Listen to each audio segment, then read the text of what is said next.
Good morning 9th class. कैसे हो बच्चों आप लोग? आई होप कि आप बहुत अच्छे होंगे। ठीक है, पिछले लेक्चर में हमने बात करी थी जल प्रदूषण की। आज जो हम बात कर रहे हैं वो है आपकी मृदा में खनिज की प्रचुरता। मृदा में खनिज की प्रचुरता। ठीक है, मृदा में खनिज की प्रचुरता। ठीक, यानी कि मिट्टी में क्या है, पहले तो हम पढ़ेंगे कि जो मिट्टी होती है उसका फॉर्मेशन कैसे होता है।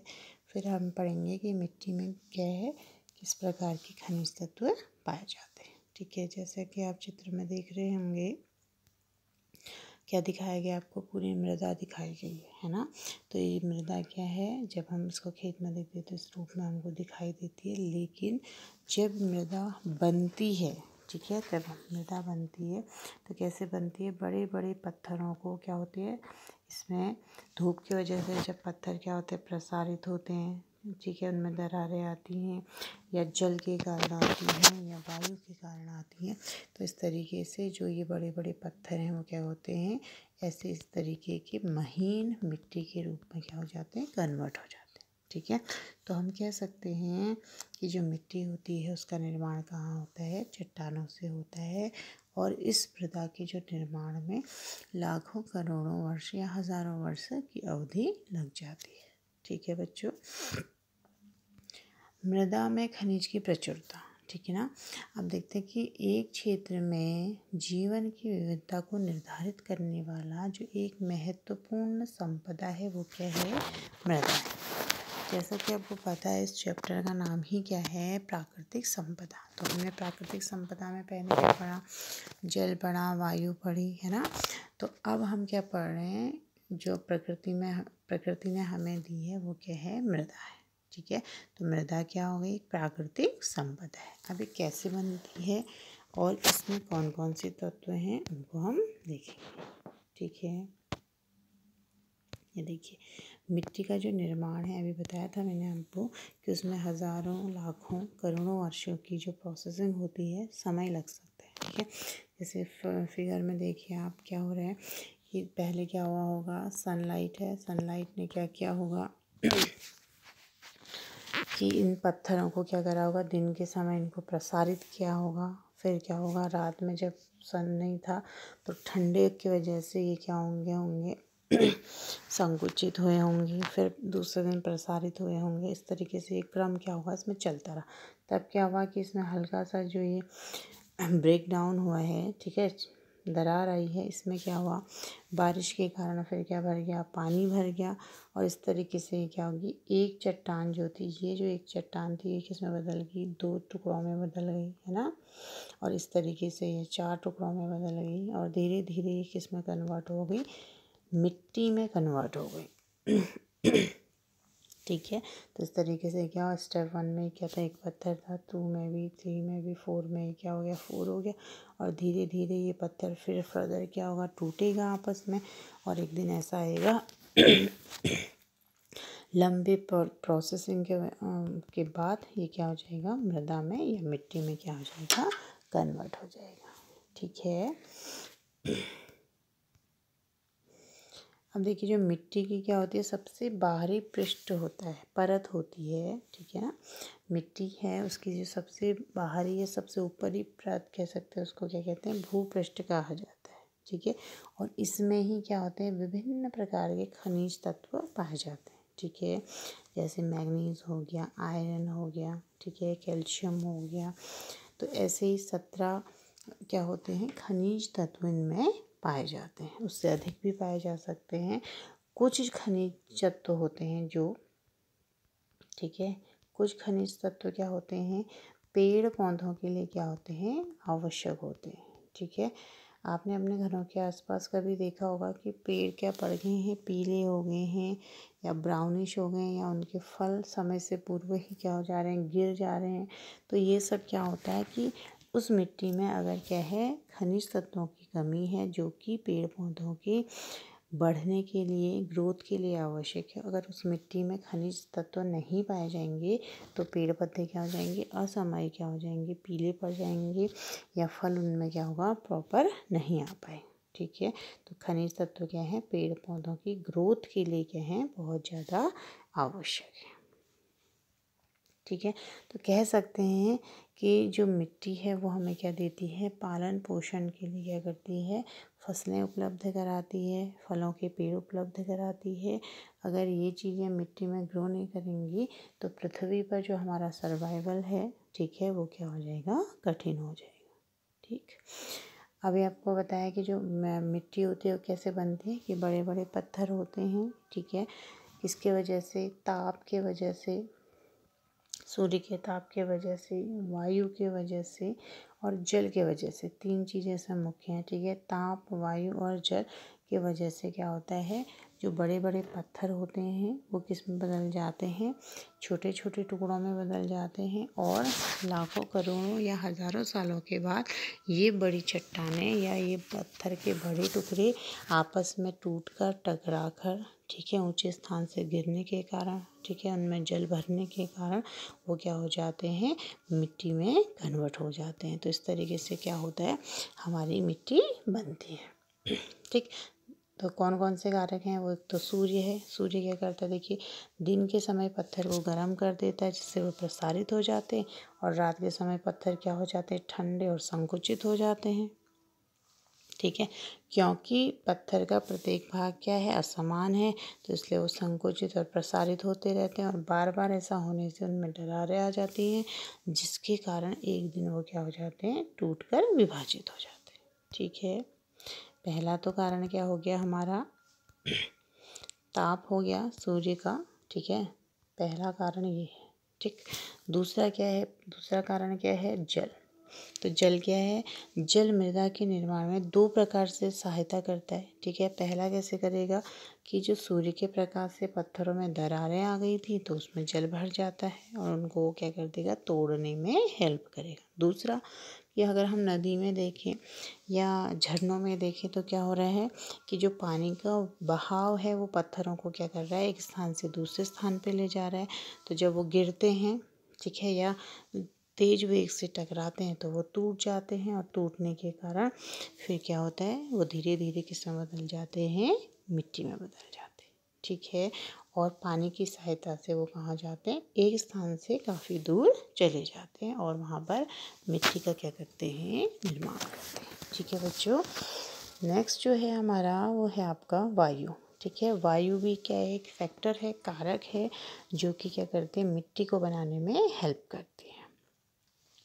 ठीक है, वायु जिस प्रकार जल में पत्थर एक दूसरे से टकराने के कारण टूटते हैं, उसी प्रकार तेज हवाएं भी पत्थरों को क्या कर सकती हैं, तोड़ देती हैं। ठीक है, तो वायु जल की तरह बालू को भी एक स्थान से दूसरे स्थान तक ले जाती है। जब हवा चलती है, आपने देखा होगा ना, कि अगर हमारे खिड़की दरवाजे खुले हैं तो क्या होगा, अंदर मिट्टी आ जाती है ना।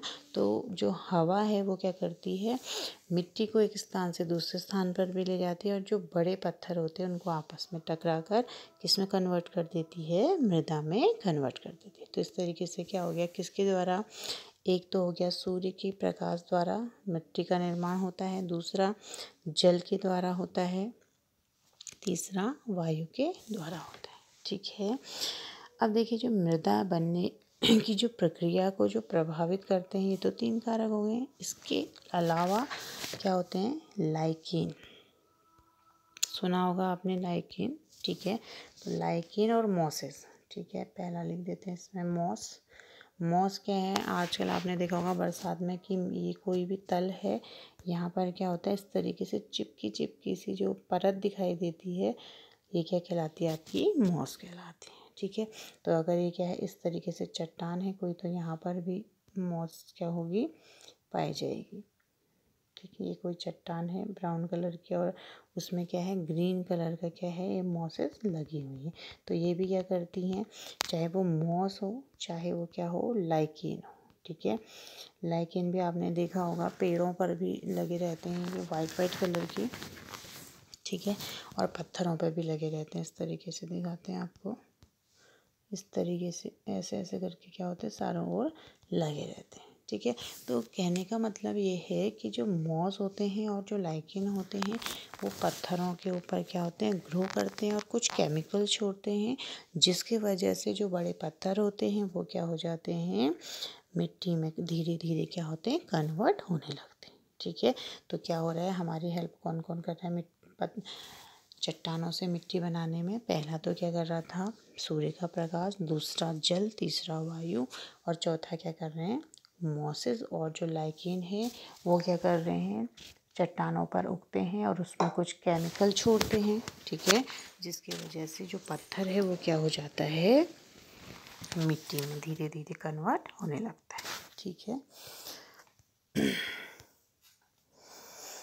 तो इस तरीके से क्या हो गया, मिट्टी में वही कन्वर्ट हो गया। अब एक क्रियाकलाप है इसमें, तो कह रहा है कि कुछ मृदा को क्या लें आप, एक बीकर में लें। ठीक है, आपने घर में देखा भी होगा ये। ठीक है, आपने क्या करना है, एक बीकर मतलब एक कांच का गिलास ले सकते हैं आप, उसमें आप मिट्टी भरेंगे और उसमें पानी डाल देंगे। तो फिर क्या होगा, कुछ समय पश्चात आप देखेंगे तो नीचे मिट्टी नीचे जमा हो जाती है, पानी ऊपर आ जाता है। ठीक है, और कभी कभी जैसे हम डालते हैं तो मिश्रण कैसा होता है, समांगी भी हो सकता है, ब्राउनिश हो जाता है ना, तो वो क्या हो गया, आपका समांगी हो गया। लेकिन जैसे जैसे टाइम बीतेगा तो मिट्टी क्या हो जाती है, नीचे बैठ जाती है। ठीक है, उसमें भी अगर आप देखेंगे तो जो बड़े पद जो बैठने का जो क्रम होता है वो कैसे होता है, नीचे बड़े बड़े पत्थर बैठेंगे, उसके ऊपर मिट्टी आ जाएगी, इस तरीके से उसमें 2-3 लेयरिंग बन जाएंगी। ठीक है, अगर आपने थोड़ा अलग अलग टाइप की मिट्टी डाली तो उसमें भी अलग अलग लेयरिंग बन जाएंगी। ठीक, तो इस तरीके से आप क्या कर सकते हैं, इसको देख सकते हैं। ठीक है, अब कह रहे हैं कि जो मिट्टी है, आपने देखा है ना कहीं पर कि जिस मिट्टी में हम क्या डालते हैं, खाद डालते हैं, तो वो किस कलर की होती है, काले कलर की होती है। और जहाँ पर क्या हो रहा है, हम खाद नहीं डालते हैं या ऐसी कोई मिट्टी कहीं पर हम गए वहाँ पर क्या होती है, वो उतनी काली नहीं होती। ठीक है ना, तो वो जो चीज़ है वो कहाँ से आती है, देखिए जैसा कि आपने देखा है कि मिट्टी क्या है, एक मिश्रण है, इसमें विभिन्न आकार के छोटे छोटे टुकड़े क्या होते हैं, मिले रहते हैं और कुछ सड़े गले जीवों के टुकड़े भी क्या होते हैं, मिलते हैं। ठीक है, जिसे हम क्या कहते हैं, ह्यूमस कहते हैं, जिसको हम क्या कह रहे हैं, ह्यूमस कह रहे हैं। ठीक है, तो ह्यूमस क्या है कि जो मिट्टी की उर्वरता को बनाए रखने के लिए ह्यूमस क्या है, आवश्यक है। तो ह्यूमस के कारण ही क्या हो रहा है, मिट्टी में विभिन्न प्रकार के जो खनिज तत्व हैं वो आते हैं, जिससे कि उसमें फसल आसानी से क्या होगी, ग्रो होगी। ठीक, तो ह्यूमस की मात्रा और उसमें पाए जाने वाले सूक्ष्म जीवों के आधार पर मिट्टी की संरचना और ह्यूमस का क्या करा जाता है, अंदाज लगाया जाता है। ठीक है, और ये मिट्टी को क्या बनाती है, संरंध्र बनाती है। ठीक है, संरंध्र का मतलब कि जैसे हमने कोई प्लांट बोया, ठीक है ना, उसमें हम पानी डाल लें तो पानी उस मिट्टी से छन कर नीचे चले जाए, उसमें हवा चले जाए, ताकि जो पेड़ है उसको क्या हो ग्रोथ करने में क्या हो, आसानी हो। तो यह होती है, जिस मिट्टी में जितना अच्छा ह्यूमस होगा वो उतनी ही संरंध्र होगी। ठीक है, यानी कि हवा पानी जाने के लिए उसमें क्या हो जाएगी, आसानी होगी। ठीक है, अब क्या होता है कि पोषक तत्व इसमें कितने हैं, कैसे पता चलेगा, तो पोषक तत्वों की जानकारी के लिए क्या होता है कि हमें अगर पता है जिस तरीके के जो चट्टानें हैं उनसे यहाँ पर एक मिट्टी बनी है, तो हम उसमें आसानी से पता लगा सकते हैं। ठीक है,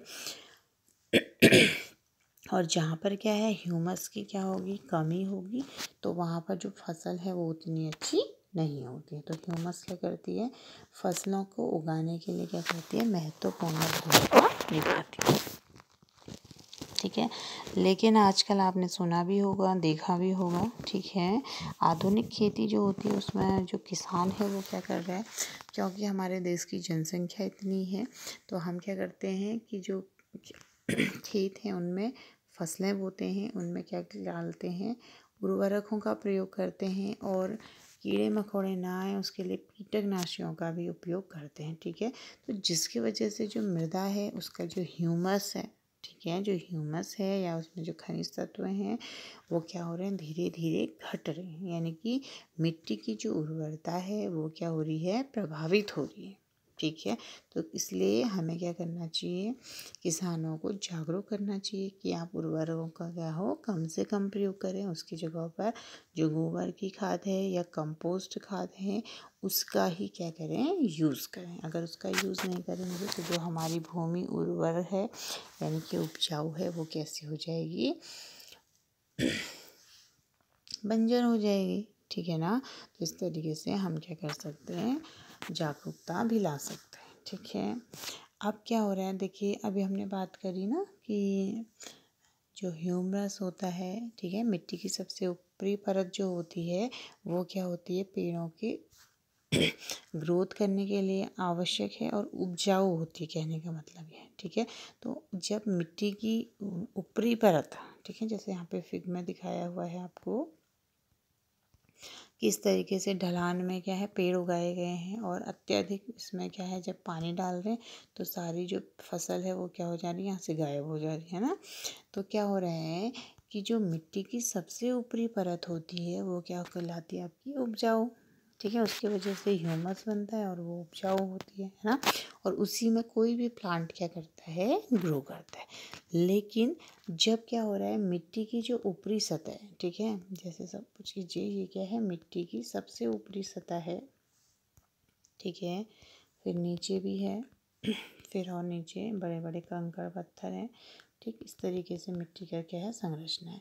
और सबसे टॉप मोस्ट में क्या है, ये वाला जो एरिया है यहाँ पर क्या है, उपजाऊ मिट्टी। ठीक है।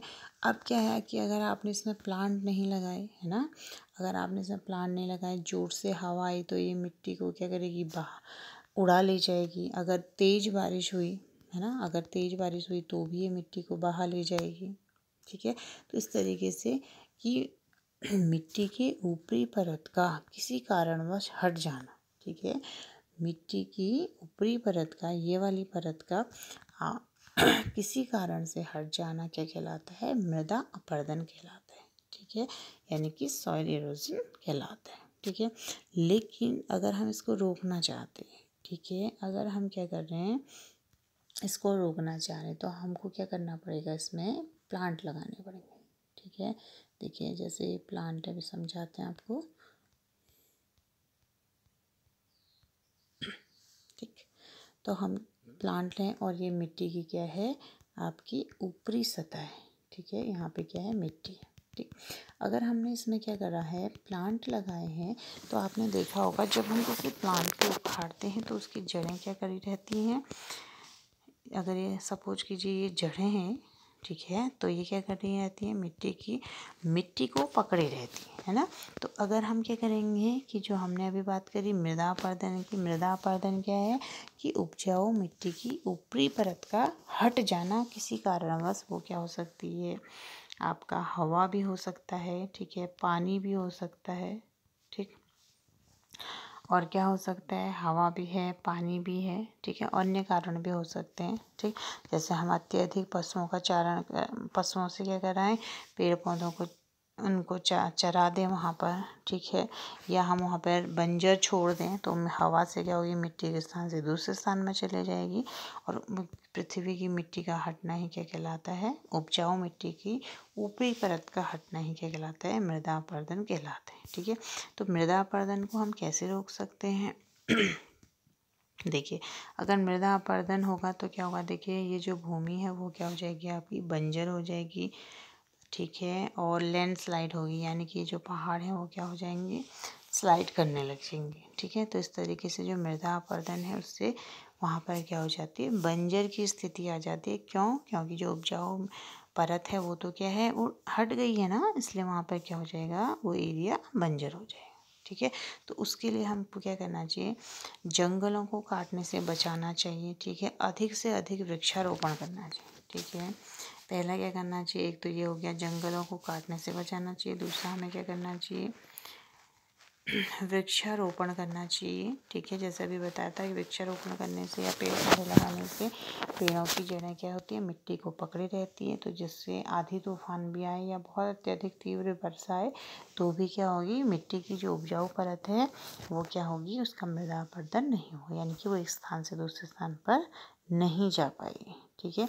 तो इसलिए क्या है कि अगर हम चाहते हैं कि मिट्टी का मृदा अपरदन ना हो, यानी कि उसकी ऊपरी उपजाऊ परत नष्ट ना हो, तो उसके लिए हमको क्या करना चाहिए, वृक्षारोपण करना चाहिए। दूसरा, पहाड़ी क्षेत्रों में आपने देखा होगा ना, खेत ऐसे सीढ़ी नुमा होते, एक खेत ये है, फिर ये है, फिर ये है। तो इस तरीके से क्या होता है कि अगर इस तरीके की क्या करनी चाहिए, खेती करनी चाहिए कि अगर ऊपर की जो मिट्टी है वो इधर उधर चले जाए तो नीचे वाले खेत में आ जाए, है ना। तो इस तरीके से उसको हम रोक सकते हैं, ठीक है।